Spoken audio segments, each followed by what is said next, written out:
11ನೇ ಪಾಯಿಂಟ್ನಿಂದ 100 metre ದೂರದಲ್ಲಿ ಸಿಕ್ಕಿದ್ದೇನು ಹಾಗಾದ್ರೆ? Guarantee ನ್ಯೂಸ್ನಲ್ಲಿ 11ನೇ ಗುಂಡಿಯ ಸ್ಫೋಟಕ ಸತ್ಯ.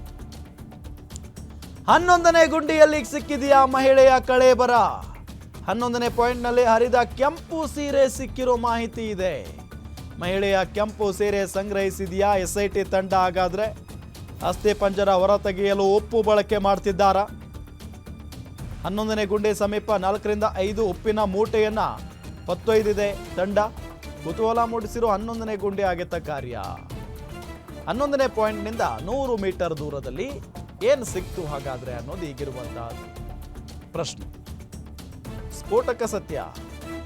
11ನೇ ಗುಂಡಿಯಲ್ಲಿ ಮಹಿಳೆಯ ಕಳೇಬರ ಸಿಕ್ಕಿದೆಯಾ? ಯಾಕಂತ ಅಂದ್ರೆ ಆ ಪಾಯಿಂಟ್ನಲ್ಲಿ ಹರಿದ ಕೆಂಪು ಸೀರೆ ಸಿಕ್ಕಿದೆ ಅನ್ನೋ ಮಾಹಿತಿ ಇದೆ. ಮಹಿಳೆಯ ಕೆಂಪು ಸೀರೆ ಸಂಗ್ರಹಿಸಿದೆಯಾ SIT ತಂಡ? ಅಸ್ಥಿ ಪಂಜರ ಹೊರ ತೆಗೆಯಲು ಉಪ್ಪು ಬಳಕೆ ಮಾಡುತ್ತಿದ್ದಾರಾ? 11ನೇ ಗುಂಡಿ ಸಮೀಪ 4 ರಿಂದ 5 ಉಪ್ಪಿನ ಮೂಟೆಯನ್ನ ಹೊತ್ಕೊಂಡು ಹೋಗಿದೆ ತಂಡ ಅನ್ನೋದು ಗೊತ್ತಾಗ್ತಾ ಇರುವಂತಹ ಸಂಗತಿ. ಇದರ ಬಗ್ಗೆ ಹೆಚ್ಚಿನ ಮಾಹಿತಿಯನ್ನು ನೀಡ್ತಾರೆ ನಮ್ಮ ಪ್ರಧಾನ ಸಂಪಾದಕರು ರಾಧಾ ಹಿರೇಗೌಡರ ಸಂಪರ್ಕದಲ್ಲಿದ್ದಾರೆ.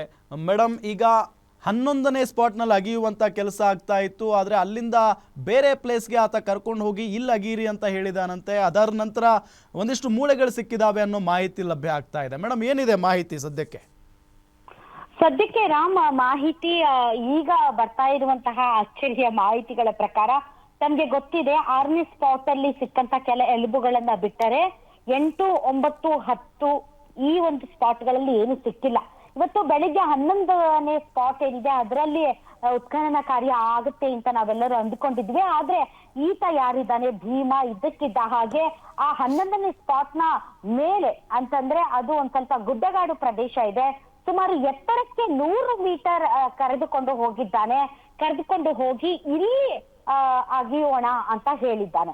ಅಂದ್ರೆ ಅರ್ಥ 11ನೇ ಸ್ಪಾಟ್ ಏನಿತ್ತು ರಸ್ತೆ ಎಕ್ಸಾಕ್ಟ್ಲಿ ಬದಿಯಲ್ಲೇ, ಆ ಒಂದು ಸ್ಪಾಟ್ ಬಗ್ಗೆ ಆತನಿಗೆ ನಂಬಿಕೆ ಕಳೆದು ಹೋಯ್ತಾ ಅಥವಾ ಆತ ಕನ್ಫ್ಯೂಸ್ ಮಾಡ್ಕೊಂಡೋ ಗೊತ್ತಿಲ್ಲ.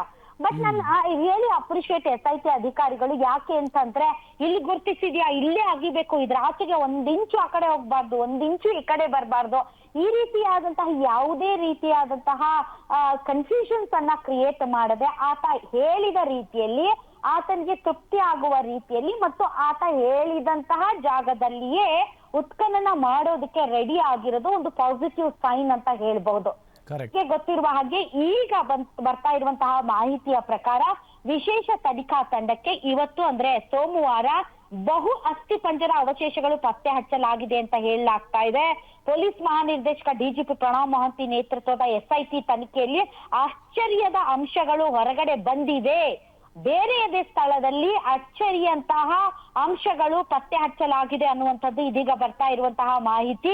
ಈಗಾಗಲೇ ತಂಡ ತಲೆಬುರುಡೆಗಳು ಸೇರಿದಂತೆ ಮಾನವ ಅಸ್ಥಿ ಪಂಜರದ ಅವಶೇಷಗಳನ್ನ ಅಲ್ಲಿ ತೆಗೆದಿದೆ ಅಂತ ಈಗ ಉನ್ನತ ಮೂಲಗಳು ನಮಗೆ ತಿಳಿಸಿವೆ.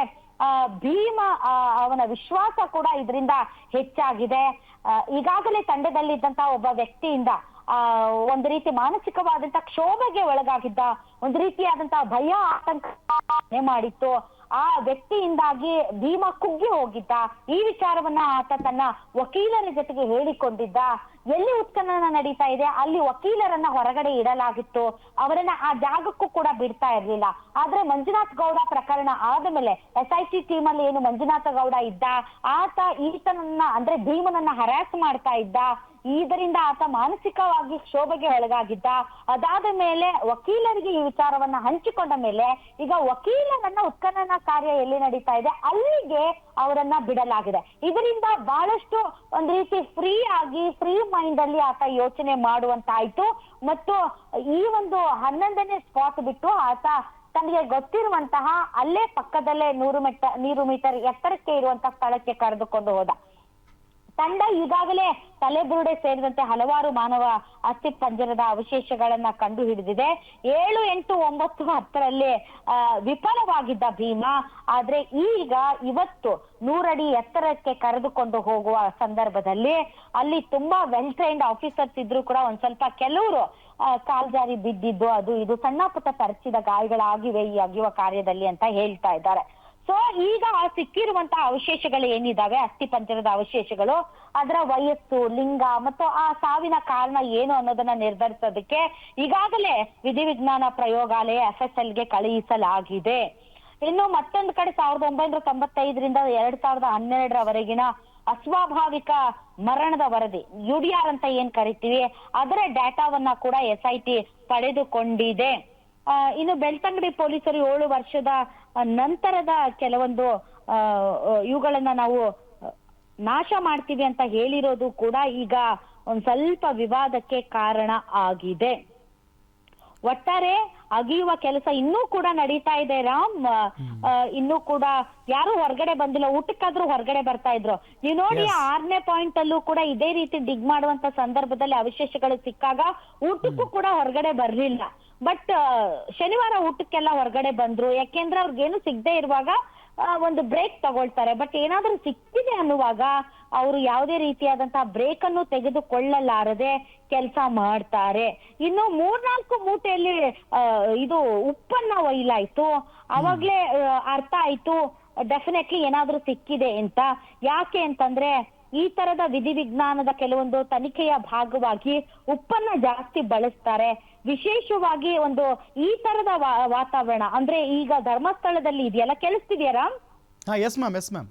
ಎಸ್, ನಿರ್ದಿಷ್ಟ ವಾತಾವರಣ ಅಂತಂದ್ರೆ ಧರ್ಮಸ್ಥಳದಂತಹ ವಾತಾವರಣ ಇರುವಂತಹ ಪ್ರದೇಶ ಅಂದ್ರೆ ಅತಿ ಹೆಚ್ಚು ತೇವಾಂಶ ಮತ್ತು ನೀರು ತುಂಬಿದಂತಹ ಪ್ರದೇಶ ಏನಿರುತ್ತೆ, ಸ್ಥಳಗಳಲ್ಲಿ ದೇಹವನ್ನ ಅಥವಾ ಡೆಡ್ ಬಾಡಿಯನ್ನ ದೀರ್ಘಕಾಲದವರೆಗೆ ಹೂಳಿರುವಂತಹ ಸಂದರ್ಭಗಳಲ್ಲಿ ಈ ವಿಧಿವಿಜ್ಞಾನ ಪರೀಕ್ಷೆಗಾಗಿ ಹೊರತೆಗೆಯುವಾಗ ಡೆಫಿನೆಟ್ಲಿ ಉಪ್ಪನ್ನ ಬಳಸ್ತಾರೆ. ಯಾಕೆ ಅಂತಂದ್ರೆ ಅಲ್ಲಿ ತುಂಬಾ ಬ್ಯಾಕ್ಟೀರಿಯಾಸ್ ಆಕ್ಟಿವಿಟಿ ಮತ್ತು ಇನ್ನುಳಿದಂತೆ ಈ ತೇವಾಂಶ ಇದೆಲ್ಲವೂ ಕೂಡ ತುಂಬಾ ಕ್ರೂಷಿಯಲ್ ಆದ್ದರಿಂದ ಉಪ್ಪನ್ನ ಬಳಸೋದು ಸರ್ವೇ ಸಾಮಾನ್ಯ. ಅದಕ್ಕಾಗಿನೇ ಈ ತರ ಉಪ್ಪನ್ನ ಸುಮಾರು 3-4 ಮೂಟೆಗಳಲ್ಲಿ ತೆಗೆದುಕೊಂಡು ಹೋದ್ರು. ಎಲ್ಲಿ ಈ ಒಂದು ಬ್ಯಾಕ್ಟೀರಿಯಾ ಆಕ್ಟಿವಿಟೀಸ್ ಜಾಸ್ತಿ ಇರುತ್ತೋ ಅಲ್ಲಿ ಆದಷ್ಟು ಬೇಗ ಅಲ್ಲಿರುವಂತಹ ಅವಶೇಷಗಳು ಹಾಳಾಗ್ತಾ ಹೋಗ್ತವೆ.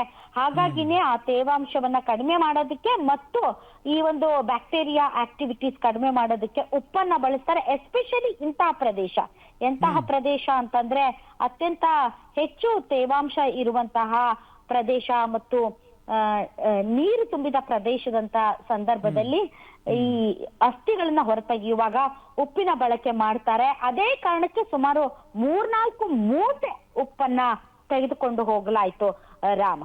ಸೊ ಇದು ಇದೀಗ ಬರ್ತಾ ಇರುವಂತಹ ಮಾಹಿತಿ. SIT ಅಧಿಕಾರಿಗಳು ಇನ್ನಷ್ಟೇ ಕನ್ಫರ್ಮ್ ಮಾಡ್ಬೇಕಾಗಿದೆ. ಮತ್ತೊಂದು ಕಡೆ ಈ ಜಯಂತ್ ಅನ್ನೋರು ಒಂದು ಕಂಪ್ಲೇಂಟ್ ಇಟ್ಕೊಂಡು ಓಡಾಡ್ತಾ ಇದ್ದಾರೆ. ಸೊ ಆ ಕಂಪ್ಲೇಂಟ್ ಅನ್ನ SIT ಅಧಿಕಾರಿಗಳು ತಗೊಳ್ಳಿಲ್ಲ.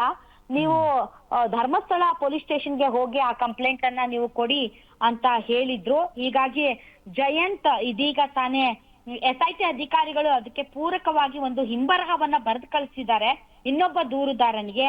ತಾವು ನೀಡಿದ ದೂರನ್ನ ಪರಿಶೀಲಿಸಿದ್ದು, ಈ ದೂರನ್ನ ನೀವು ಸ್ಥಳೀಯ ವ್ಯಾಪ್ತಿಯ ಪೊಲೀಸ್ ಠಾಣೆಯಲ್ಲಿ ಕ್ರಮ ಜರುಗಿಸುವ ಕುರಿತು ಸಲ್ಲಿಸುವುದು.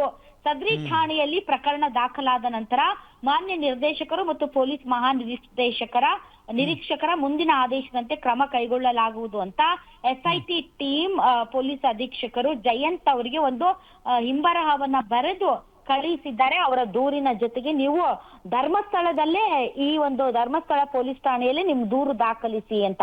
ಅಂದ್ರೆ SIT ಅವ್ರ ದೂರು ತಗೊಳ್ಳಿಲ್ಲ Ram. Yes ma'am. Thank you ತಮ್ಮೆಲ್ಲ ಮಾಹಿತಿಗಾಗಿ.